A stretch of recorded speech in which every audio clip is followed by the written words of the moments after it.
Bienvenue sur Africa 24 dans cette nouvelle édition du Non-Stop Info. Voici les titres de l'actualité. Création d'un nouveau parti politique en Côte d'Ivoire à 2 ans de l'élection présidentielle de 2020. Il s'agit de la nouvelle convergence citoyenne dont le programme de société est axé autour des préoccupations de la jeunesse ivoirienne. À la découverte d'une laiterie atypique de Kigali, la Masaka Creamery emploie 60% de travailleurs sourds-muets, une manière de participer à l'intégration socio-économique de ces personnes souvent marginalisées à cause de leur handicap. Et le FIMA, le Festival international de la mode en Afrique, a pris fin le 24 novembre à Dakhla au Maroc. Nous reviendrons sur cette 11e édition qui a su prôner la diversité et la créativité du continent africain. En Côte d'Ivoire, un nouveau parti politique s'est ajouté aux plus de 150 déjà existants. Il s'agit de la nouvelle convergence citoyenne. Cette formation politique a pour ambition de rassembler une nouvelle génération d'acteurs politiques pour répondre aux préoccupations de la jeunesse ivoirienne. Plus de détails dans ce reportage de notre correspondant Oliva Diakotan. En Côte d'Ivoire, à moins de 2 ans de la présidentielle de 2020, un nouveau parti politique voit le jour. Il s'agit de la nouvelle convergence citoyenne. Ce parti social-démocrate veut donner le pouvoir aux jeunes et faire la politique autrement en prenant en compte leurs préoccupations. La jeunesse autrement, c'est effectivement de lutter contre tous ces maux-là qui minent nos nations africaines, mais particulièrement la Côte d'Ivoire. Parlons de la corruption, parlons du régionalisme. On va mettre les jeunes dans tous les secteurs d'activité. C'est ce que nous voulons faire. Les jeunes seront devant. Parce que dans la jeunesse, il y a le dynamisme, il y a l'intelligence, il y a la connaissance. Pourquoi ne pas prendre ces choses-là pour avancer ? La nouvelle convergence citoyenne compterait à ce jour 108 000 membres et est implantée dans quelques régions du pays et dans la diaspora selon les membres du bureau exécutif. Même si la question de tisser des alliances n'est pas encore à l'ordre du jour, le parti n'exclut pas de travailler avec certaines formations politiques pour des causes communes. Lorsque tu mets en place un parti politique, ce n'est pas pour une alliance, c'est pour une vision et un projet. D'abord, c'est cette vision qui serait mise en place d'abord et les projets. On n'exclut pas l'alliance, mais pour l'instant, c'est pour la vision de la NCC et les projets. Surtout qu'il y a un grand axe sur la jeunesse et nous allons nous concentrer dessus pour qu'au moins la NCC puisse aller plus loin encore. Le parti NCC prévoit une tournée nationale en février 2019 pour s'implanter dans toutes les régions du pays. La nouvelle convergence citoyenne organisera également son premier congrès en août 2019 pour la présentation ou non d'un candidat à la présidentielle de 2020 ou tisser une alliance pour conquérir le pouvoir avec une nouvelle génération d'acteurs politiques. Le gouvernement algérien poursuit son programme de construction de nouveaux logements entamé en 2011 pour la construction de 2 millions d'habitations abordables. La construction de près de 200 000 logements a été annoncée pour 2019, une action qui participe au développement économique, comme nous l'explique Sharon Kamara. En Algérie, les autorités investissent depuis plusieurs années dans la construction de logements abordables. Pour l'année 2018, des milliers de logements ont ainsi vu le jour dans le pays. Parmi les constructeurs, la société chinoise Zondig International a été chargée de bâtir plus de 30 000 ensembles de logements abordables dans le pays. Un marché qui a permis la création de plus de 2000 emplois pour la population algérienne. Dans un sens, nous ne sortons de la Chine que pour créer des emplois. Avec l'arrivée de nouveaux employés locaux, notre installation prend de plus en plus d'importance. Âgé d'une vingtaine d'années, Abdou est l'un des bénéficiaires de ce programme. Le jeune homme qui a quitté l'école très vite a trouvé un emploi dans l'entreprise chinoise Zongding. Grâce à cet emploi, il a également pu bénéficier d'un bon logement. Plusieurs de mes amis se sont vus attribuer des maisons construites par notre société. Je suis très reconnaissant envers mes supérieurs qui m'ont appris le métier. J'ai vraiment beaucoup appris ici. Il y a 7 ans, le gouvernement algérien avait annoncé un investissement pour la construction de 2 millions d'ensembles de logements abordables. Une décision qui doit contribuer à améliorer les conditions de logement de la population locale.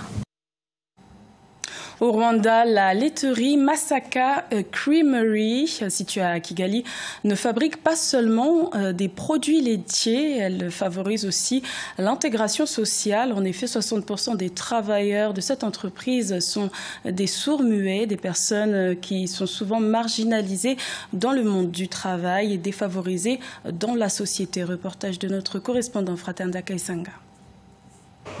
Clarisse Ouimana est une jeune femme rwandaise, sourde et muette. À 25 ans, elle travaille comme comptable à Masaka Creamery, une usine de produits laitiers à Kigali, la capitale rwandaise. Quand elle a commencé à travailler dans cette crèmerie, Clarisse a débuté comme simple ouvrière. En langage de signes, elle nous raconte un peu sa vie. J'ai été atteinte de ce handicap quand j'avais 1 an. C'était pendant le génocide de 1994 qui a emporté mes parents. C'est vrai que la vie est difficile pour les personnes déficientes comme moi, mais avec de la patience et grâce à des amis, j'arrive à surmonter tout cela. En classe, par exemple, ce sont des amis qui m'aident quand j'ai des soucis. À Masaka Creamery, 60% des employés sont des sourds-muets. Dans la salle de production de l'usine, Clarisse et ses collègues communiquent par des signes et c'est dans ce langage qu'ils reçoivent des instructions de leur patron. Déterminée à triompher de son handicap, Clarisse refuse de baisser les bras. Sa journée de travail est terminée, elle s'empresse d'aller à ses cours du soir de comptabilité. Clarisse est très intelligente. On vient de passer une année ensemble comme collègues, mais je la trouve exceptionnellement douée.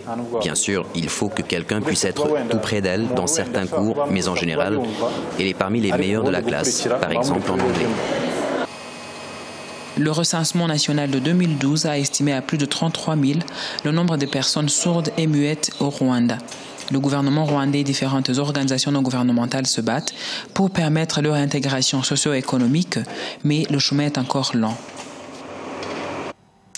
Les obligations administratives peuvent s'avérer être un véritable casse-tête dans la création des entreprises en Afrique.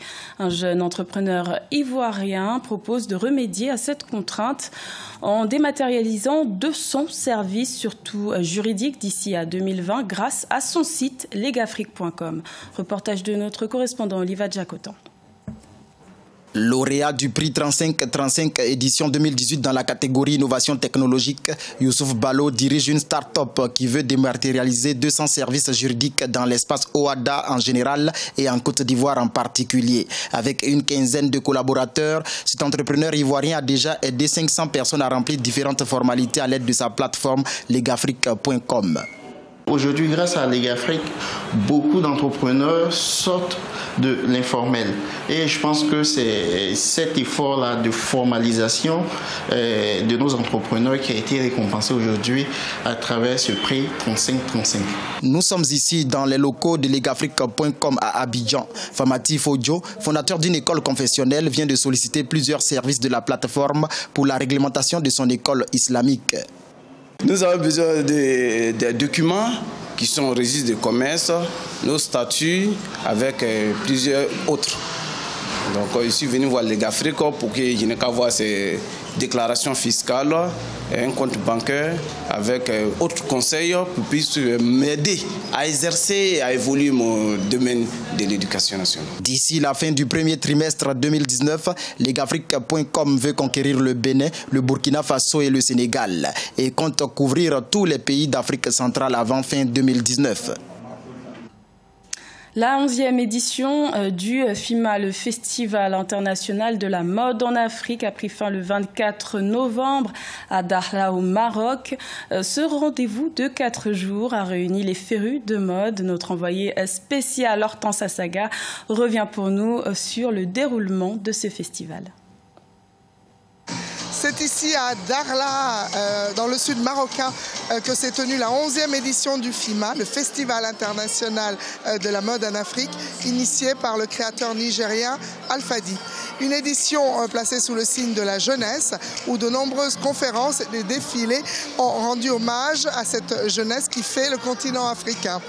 Derrière moi, ont défilé sur ce podium en forme de croix d'Agadez quelques-uns des grands noms de la mode faite en Afrique, venus soutenir cette initiative lancée par le visionnaire nigérien.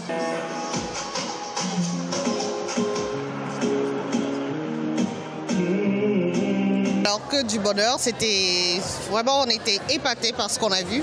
C'est vraiment grand ce qui s'est passé ici et j'espère que ça va rester vraiment dans les mémoires. Et puis je pense aussi que les Marocains ont fait fort en acceptant quand même ces films-là ici. Surtout le niveau de l'organisation. Donc je pense que pour l'avenir, la mode africaine est presque assurée. Je suis très contente de cette 20e édition, surtout quand je vois que plusieurs nationalités ont défilé et participé aux conférences. On sent qu'il y a une diversité africaine. Vivement la prochaine édition. Le FIMA 11e édition, c'était également les 20 ans de cette manifestation qui célèbre la mode en Afrique. Et ils sont venus ici tous, le public nombreux, mais aussi les professionnels, dire que la mode, la culture est essentielle au développement de l'Afrique. Ce journal a été réalisé par l'ensemble de la rédaction. Merci de votre fidélité. L'information continue sur Africa 24.